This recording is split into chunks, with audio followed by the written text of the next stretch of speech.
Have you already planted your summer crops and now you're looking at the forecast and you're worried about some of the temperatures you're seeing?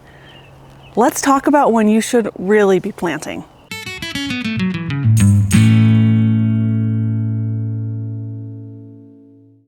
Welcome back to the Provident Gardener, the place where we believe anyone can grow their own food, preserve, and enjoy it. My name is Amanda, and today I'm going to tell you why I don't have any of my summer crops in the ground yet. I live in zone 6B, and I grew up in a similar zone in a different area of the country. And there growing up and here, it seems like people always think the magic time that you can start planting all of your summer crops is Mother's Day weekend.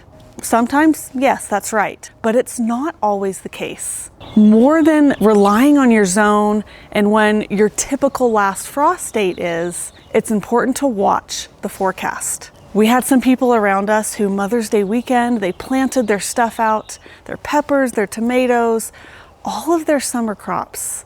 And then we just had some really cold, very close to freezing temperatures that had some people worried. And this was over a week after Mother's Day weekend. It's not always about whether or not it's gonna freeze, because one, it can freeze after Mother's Day weekend here in zone 6B. But it's also about what those summer crops like as far as temperatures go. I just got on my extension service again this morning to refresh my memory on this. Tomatoes prefer nighttime temperatures of at least 50 degrees. Peppers, 60 degrees. And then things like your pumpkins, cucumbers, squash, melons, also 60-degree nighttime temperatures. Now where I live, our growing season just isn't long enough for me to wait that long. But I like to wait until those nighttime temperatures are at least consistently 45 to 50 degrees. So I haven't planted my tomatoes or my peppers out in my garden yet.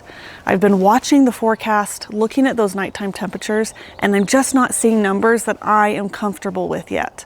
Now with things like my cucumbers, melons, squash, pumpkins, I don't start those from seed or by transplants. I direct sow those right into my soil. And I still don't think it's warm enough for me to be comfortable putting those seeds in the ground quite yet.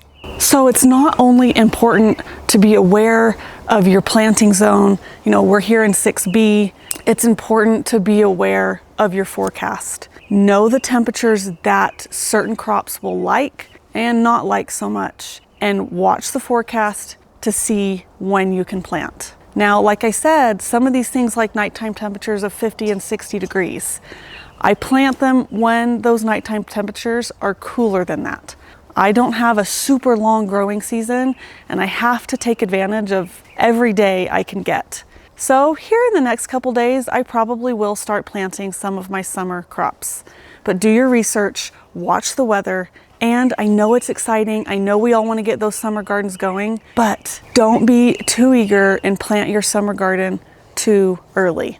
Right now, I have my tomatoes and peppers safely indoors because we've been having some pretty cold nighttime temperatures. But I'm hopeful that in the next few days, they will be out here in their permanent summer home and start growing and producing wonderfully. Have you already planted out your summer crops? And when do you usually see those last cold temperatures before summer sets in? We all have different climates that we live in, different growing conditions.